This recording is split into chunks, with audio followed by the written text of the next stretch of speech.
Wir sind Alessandra und Björn und seit 2 Jahren reisen wir durch Südamerika mit unserem T3. Derzeit sind wir in Paraguay. Heute fahren wir in den wilden Chaco, eine der lebensfeindlichsten Regionen in ganz Südamerika. Zumindest für Menschen. Schon der Weg dorthin ist lang und anstrengend. Wir werden vom Militär kontrolliert, müssen uns den Weg freikämpfen und treffen mitten im Busch auf Frauen im Bikini. Machst du super! Halt die Fresse!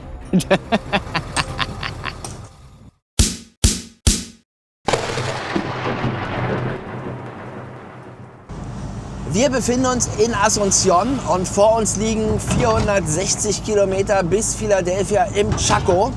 Genau. Also von der Zivilisation in die Wildnis.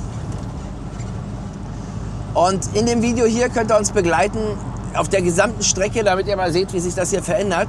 Zuallererst mal müssen wir jetzt über die Brücke Los Héroes del Chaco drüber, also so eine neue Hängebrücke, die hier gebaut haben. Die gibt es erst seit 2 Jahren. Und dann geht's los, dann geht's immer nur noch geradeaus sozusagen, ja, bis wir irgendwann mal im Chaco sind. Genau. Was ist das dann? Varios policías solo ahí en el pasto. Si quiere hacer la costanera seguro, yo no quiero que haya criminalidad aquí porque al lado es el slum.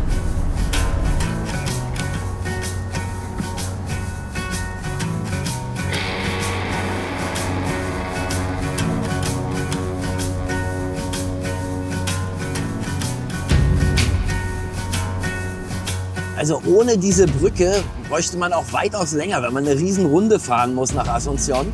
Und mit dieser Brücke ist man halt schön flink, weil man halt direkt verbunden auf die Chaco-Straße kommt.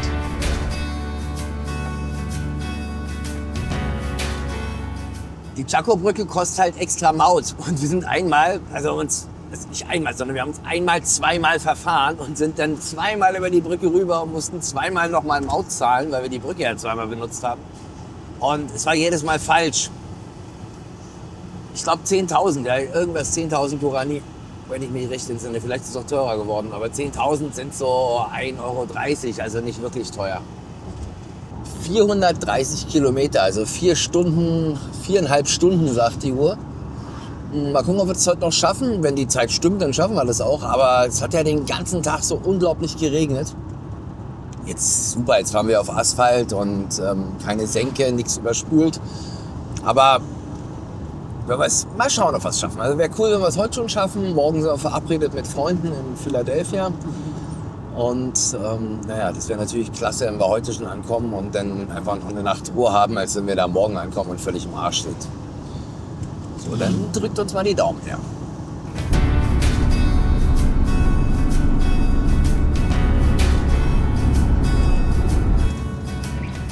Also mit viel Polizei hat man ja hier in Paraguay eigentlich nicht zu rechnen und die lassen einen auch in Ruhe. Das ist jetzt nicht so wie in Europa, dass man irgendwie in der Nacht durch die Gegend fährt und dann ist auf einmal Polizei hinter einem und dann weiß man schon, die halten einen jetzt an, weil man ja vielleicht besoffen sein könnte. Das passiert hier nicht, aber worauf ihr ganz doll aufpassen müsst, immer wenn ihr in Paraguay unterwegs seid, Licht. Immer das Licht anhaben, weil die suchen nur dann. Also es gibt hier immer wieder so, sagen wir mal, alle 50 Kilometer so einen Polizeiposten, da kontrollieren die dann auch. Und es werden vor allem aber LKWs rausgezogen. Und manchmal aber eben auch PKWs. Und wenn man das Licht nicht anhat, dann wirst du definitiv rausgezogen. Und dann ist es halt auch so, dass sie dann direkt nach Geld fragen. Also man kann es dann bereinigen ohne Anzeige. Also damit man nicht irgendwo gelistet ist, wird einem erzählt. Das ist natürlich alles Schwachsinn. Und wenn man dann 200.000 Guarani, also umgerechnet 25 Euro zahlt, dann darf man weiterfahren. Und es wird alles aus dem Strafregister gelöscht. Die kommen auch immer an, haben dann eine Kamera in der Hand und dann heißt es so, ja, hier, du bist auf der Kamera drauf und nur wenn du die 200.000 zahlst, dann löschen wir das. Also alles nur großes Blabla, soll mir aber auch egal sein, ich habe einfach das Licht an. Dann haben wir das Problem ja nicht.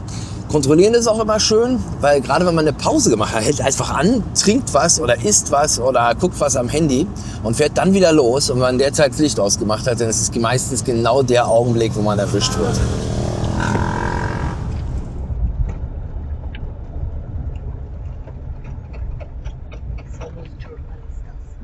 Hola, buenas. Hola, buenas. ¿Qué tal? Bien, bien, ¿ustedes? ¿Para dónde? Philadelphia. Danke. Frita. No son paraguayos, No, alemanes. alemanes. Italiano. Qué calidad. Perfecto. ¿Qué tal Paraguay? Nos encanta. El clima. Es un buen país porque no tiene tan muchos problemas como todos los vecinos, siempre estable. Un buen país. ¿Qué? Me alegro.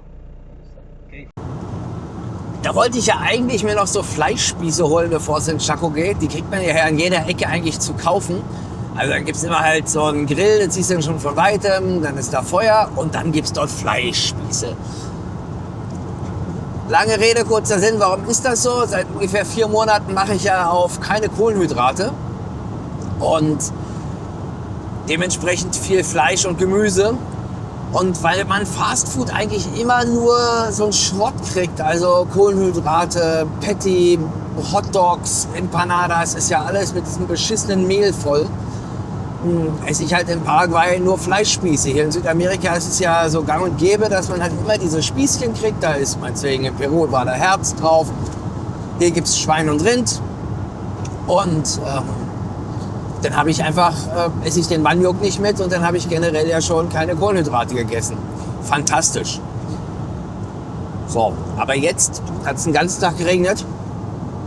Und wenn es den ganzen Tag regnet, dann sind eben diese Fleischspieße nicht da. Und jetzt habe ich gar nichts bekommen. Was bleibt uns übrig? Ich habe noch Wiener Würstchen. Esse ich eben so einen Schrott. Hauptsache kein Brot. Ja. Es hat nichts offen, gar nichts. Ich dachte eigentlich, das normal ist jetzt 12 Uhr, du kriegst immer was, das siehst du schon von Weitem. Aber wenn es doll regnet, ist der Paraguayer ja im Allgemeinen nicht so arbeitstüchtig.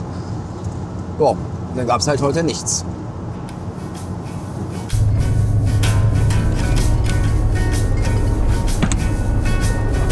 Gut.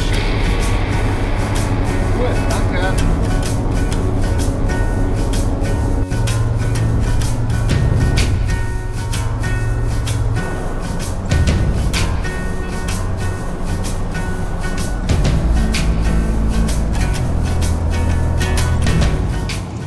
Ja, der Paraguayer, der ist ja eher schneller unterwegs. Man darf eigentlich auf den Straßen nur so 100 fahren. Aber die knallen hier auch gern mal mit 180 lang. Also ich bin hier selber schon 150, 160 gefahren. Wenn du von Independencia nach Asunción fährst, geht das auch. Aber hier auf dem Anfang Richtung Chaco ist die Straße ganz schön scheiße. Und es kommt zeitweilig so Schlaglöcher. Ihr merkt es ja vielleicht jetzt auch beim Fahren. Also ich traue mich gar nicht schneller als 100 zu fahren. Also wir könnten 120, das schafft er ohne Probleme, auch 130. Aber bei den Straßenverhältnissen und dem Fahrwerk und nee. Wir bleiben mal so bei 100, so wie früher durch die Zone. Zone. Wer kennt denn überhaupt noch Zone? Kennt jemand das von euch noch? Ja klar, die meisten schon. Ich bin ja Berliner. Wir mussten halt immer durch einen der 3 Korridore durch. Mit glatt 100. Und um dann irgendwie auf der anderen Seite wieder anzukommen. Und jetzt hat man hier auch genau so eine gerade Strecke ohne Kurven, ohne alles, ohne Dörfer. Und man darf auch nur 100 fahren, da kommen wir hinter oben hoch. So, jetzt haben wir schon ein Drittel der Strecke hinter uns. 150 Kilometer sind gemacht. Und es fährt sich echt gut. Und es ist typisch Chaco. Guckt euch das mal an. Flach, flach, flach, flach, flach, flach, flach. Palmen. Ja, und ich würde sagen, Straße bis zum Horizont. Straße bis zum Horizont. Ja, bis jetzt läuft der Bus auf jeden Fall gut. Alle klasse, wir haben überhaupt keine Probleme. Das Ding rennt. Wir fahren 120 gerade die ganze Zeit. Jetzt geht's super. Er ist auch wieder sauber. Guckt euch das mal an. Der war total verdreckt, völlig voller Matsch. Das ist alles weg. Mali muss auch mal raus. Perfekt. Komm mal her. Na gut, denn halt nicht. Ja, auf jeden Fall läuft's. Und der Sound, könnt ihr das schon hören? Das sind so viele Tiere hier in der Wiese drin. Frösche, Grillen. Hört man das?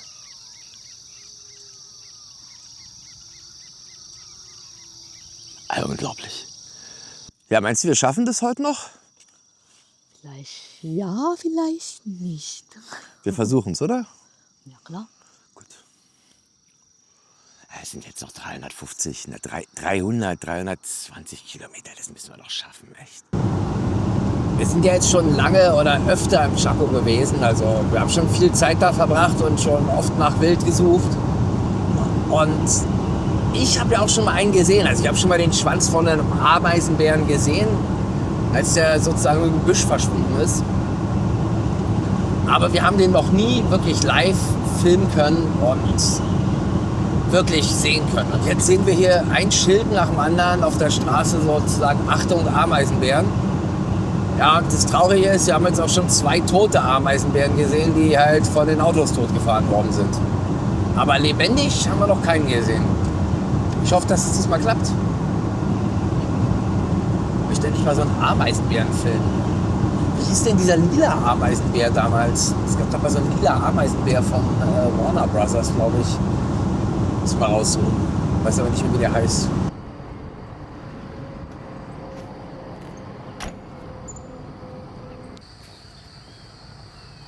Buenas. Diesel normal, Euro 5.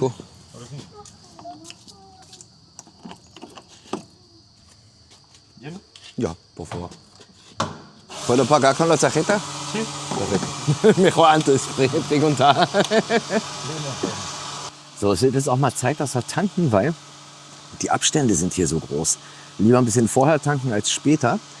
Und sind wir noch einmal voll und dann sollten wir es auch bis Philadelphia schaffen. Da machen wir noch mal richtig voll und dann fahren wir ja noch mal so tief in den Chaco rein, wie wir das letzte Mal waren, als wir im Defensorus die Chaco Nationalpark waren. Also insofern sollten wir dann vorher auf jeden Fall noch mal richtig voll machen.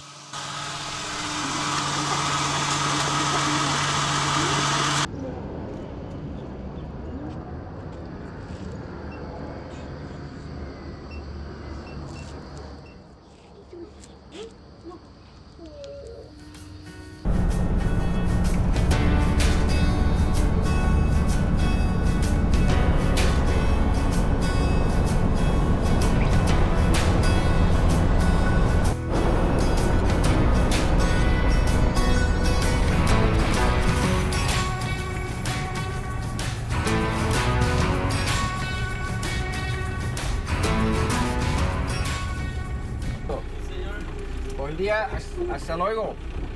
Ciao.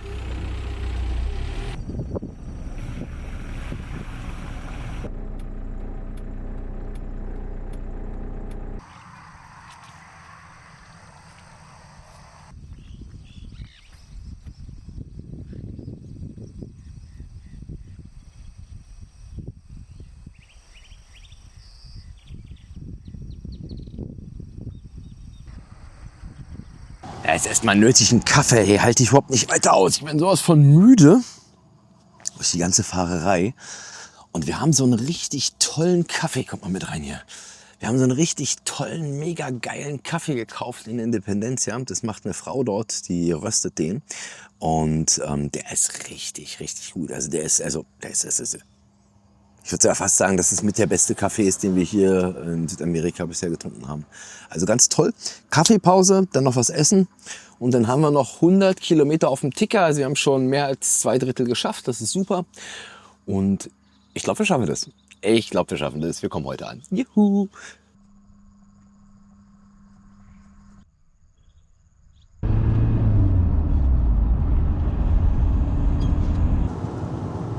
Ja, Kaffeepause tut gut. Ich war so schweinemüde. Wir haben es jetzt zwar erst 16:30 Uhr, aber wir sind ja schon so lange wach. Um 17:30 Uhr kommen wir wohl an. Wir schaffen das. Schön, wunderbar. So, jetzt hier durchquetschen. Die Autobahn hier oder die Straße fährt sich echt gut. Ich meine, wir sind genauso schnell unterwegs wie in Deutschland. Das Auto fährt halt nicht schneller. Wenn ich jetzt ein schnelles Auto hätte, könnte ich vielleicht in Deutschland noch schneller fahren, aber so super. Also ich meine, wer will denn schneller als 120 mit dem Bus fahren? Das ist perfekt. So, jetzt sind wir das letzte Mal abgebogen und wir haben noch 15 Kilometer. Wir schaffen es. Wir sind also heute schon da. Juhu. Schön. Absolut klasse. Und kaum im Chaco angekommen, wird es halt auch schweinewarm. Also es hat den ganzen Tag geregnet. Es war super zum Fahren und seit, ich glaube, 30 Kilometern, ne, so ungefähr, kommt die Sonne raus. Und wenn die hier rauskommt, dann ist halt natürlich ja, gleich Untergang angesagt. Nee, ist richtig pupswarm, aber auch egal, wir haben 17 Uhr. Das heißt, es geht ja jetzt eh nicht mehr lange. Und wir klatschen uns jetzt hier hin, machen uns mal was Schönes zu essen und dann war's das für heute. Hammer, wir haben es geschafft. Ab nach Philadelphia, von Asunción nach Philadelphia. Schön. Haha, so, wir sind da, Hotel Philadelphia. Wer uns verfolgt, kennt den Platz ja schon. Wir waren ja schon öfter hier. Und normalerweise, wenn wir hier ankommen, oder die letzten Male, wenn wir angekommen sind, war es eigentlich mehr eine Tortur. Einmal sind wir aus Pozo Hondo angekommen. Das heißt, wir waren vorher 2 Tage auf Sandstraße unterwegs mit absolutem Staubmartyrium. Das ist ja richtig, wirklich krass. Und das andere Mal sind wir hier angekommen und das müsst ihr euch unbedingt angucken, wenn ihr das noch nicht gesehen habt. Wir sind liegen geblieben im Pantanal in Bahia Negra. Da ist uns die Lichtmaschine kaputt gegangen und dann hatten wir keine Lichtmaschine mehr, konnten auch keinen Gurt sozusagen mehr da drüber ziehen, weil der nicht mehr da war und mussten dann uns helfen, um dort aus dem Dschungel rauszukommen, sozusagen mit einer MacGyver-Lösung. Also wer das Video noch nicht gesehen hat, hier oben verlinkt, das ist unser Video, wie wir aus dem Pantanal rausgekommen sind. Schaut euch das mal an. Und wir haben jetzt, ja, einfach mal einen ruhigen Morgen einkaufen und dann geht es noch tiefer in den Chaco hinein, ab in die Wildnis, da wo gar nichts mehr ist, außer Tiere. Ja, seit heute Morgen fahren wir immer tiefer in die Wildnis rein, immer tiefer in den Chaco. Das war so staubig, also man hat zeitweilig nichts gesehen. Es ist unglaublich, wenn ein Auto vor dir fährt oder ein LKW sozusagen in deine Richtung gekommen ist, dann ging gar nichts mehr. Also ich habe zeitweilig die Antwort nicht vor Augen gesehen. Und es ist dann halt auch saugefährlich, weil du kannst ja auf diesen Straßen nicht bremsen. Ja, jetzt werden die Straßen hier immer, oder die Wege, die kann man ja nicht mehr Straße nennen, also die Wege werden immer enger. Und das sind immer so Dornenbüsche, also das ist total krass piekig, zerkratzt hier total den Lack. Und ja, jetzt stehen wir hier auch. Jetzt, hier ist vorbei, also hier kommen wir nicht weiter. Ich glaube, das müssen wir erstmal frei hacken hier. Oh.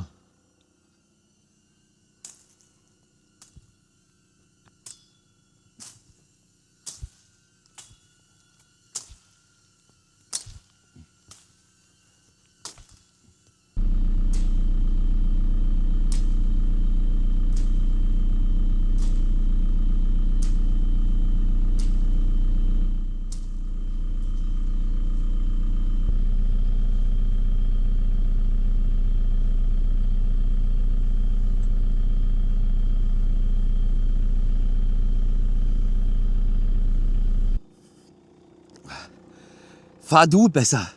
Ich laufe vor und hack uns den Weg frei. Da kommen bestimmt noch einige Bäume. Du fahr und ich bin vorne dran. Bis gleich. Also.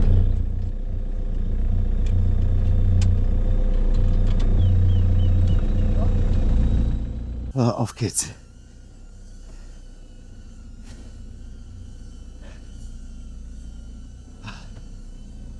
Gucken, ob sie da drunter durchkommt. Ist gut? Ist gut? Okay.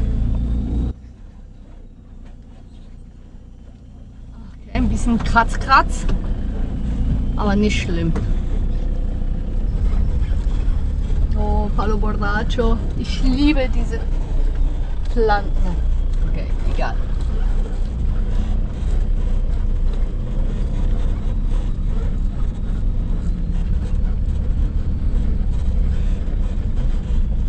Okay.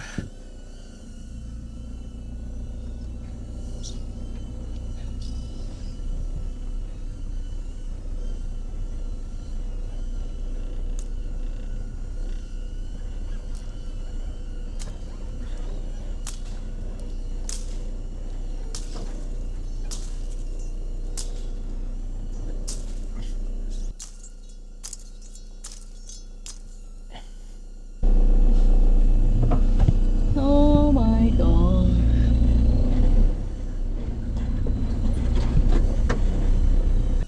Ja, wenn man hier Leute kennt, dann kann man halt auch irgendwo rein in eine Finca, in so eine Hacienda. Hier ist ja weit und breit nichts. Also hier ist weit und breit kein Laden, kein gar nichts. Das ist bestimmt, wir sind bestimmt 30, 40 Kilometer von der nächsten wirklichen Zivilisation oder wie man das auch immer nennen mag, entfernt. Oder dem nächsten Ort, wo man was kaufen kann. oder Versorgung hat.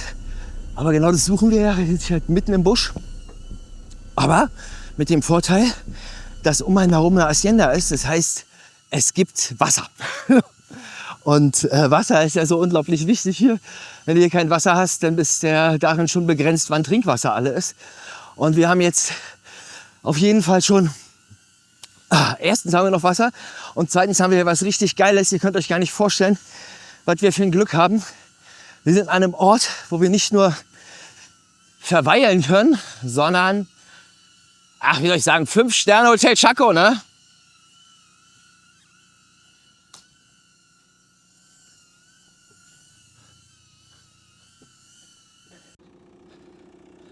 Ja, hier können wir bleiben, würde ich sagen, oder? Ja. Das ist ja wohl richtig geil. Und da ist ein Stromanschluss und wohl auch irgendwie Wasser, habe ich gehört. Wir müssen mal gucken, ob wir das hinkriegen hier. Und dann können wir von hier aus schön Expeditionen machen. Super. Also versuchen wir das Ding gerade hinzustellen, dann ist gut. Ja. Sunlight, dearest sunlight, I am calling you across the old room. Sunlight, dearest sunlight, I would like to come out of the womb. Something in me feels like all of me, and we dance all alone. Come on in. Man muss hier höllisch aufpassen mit Dornenbüschen, weil wir haben uns ja mal nur mit einem Dornbusch unsere Reifen, also einen der Reifen kaputt gemacht. Und zwar wirklich ein Dorn von einem Chaco-Busch hat diesen Reifen zerstochen. Also die sind richtig, richtig heftig hier und da hast natürlich keinen Bock, dein Auto kaputt zu machen. Deshalb schlagen wir uns den Weg hier frei. Also, da ist schon wieder vorne, da ist schon wieder so ein piekiges Ding. Da jetzt mal weghacken. Ja, du mit deinem Bikini. Das gucken wir uns an, oder? Hier, mein Schatz. Che cosa che vuoi? Na komm, dalle.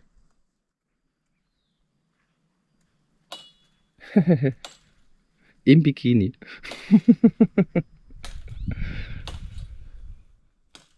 Machst du super. Halt die Fresse! Ich kann helfen. Ja.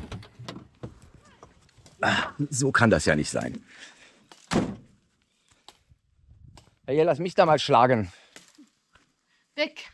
Also wird das nichts. Gut, okay. Sie streichelt den Baum. Also bisher sieht man nicht mal eine Verletzung am Ast. Ist auch nicht so schlecht. Na gut, dann lassen wir sie noch ein bisschen rumhacken. Ist doch stilecht. Enough! Fast!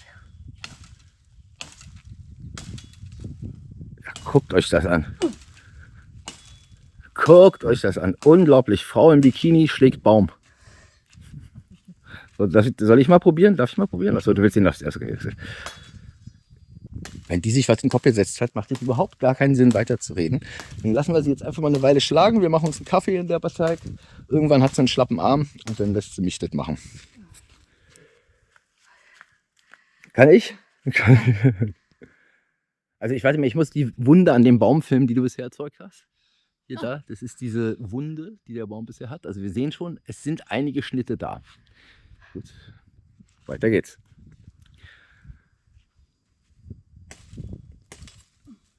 Die Spannung steigt. Werden wir den Baum abhacken können? Ja, wie sieht's aus?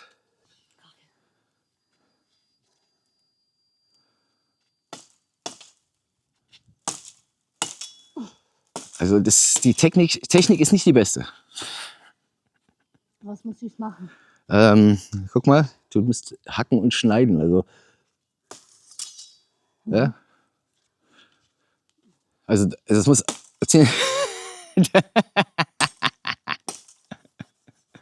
Jetzt sägt sie ihn.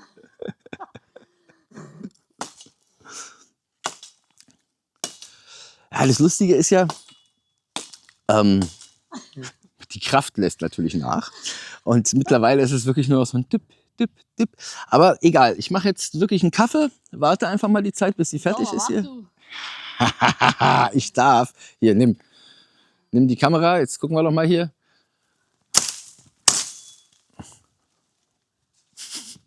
So,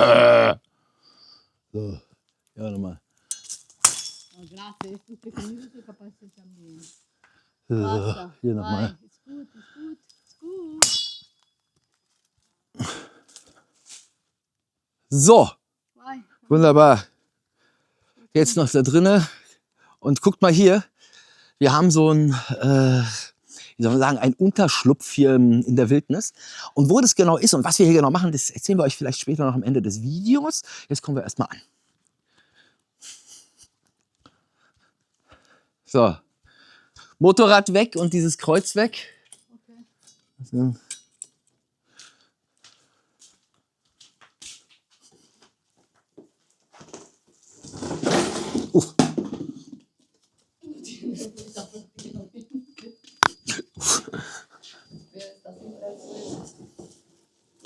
Ach, das ist der 2, okay.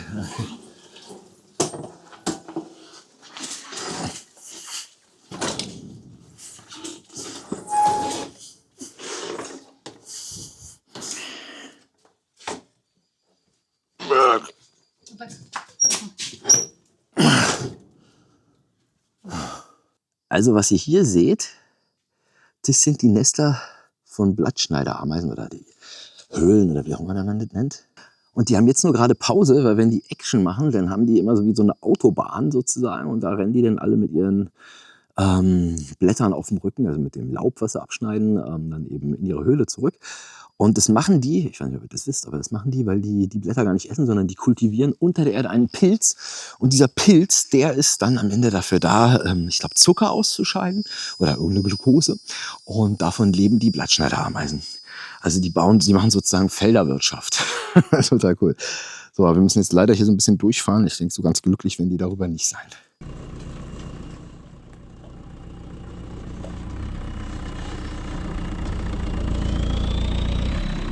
Arrivate. Hier. Hier. Warte.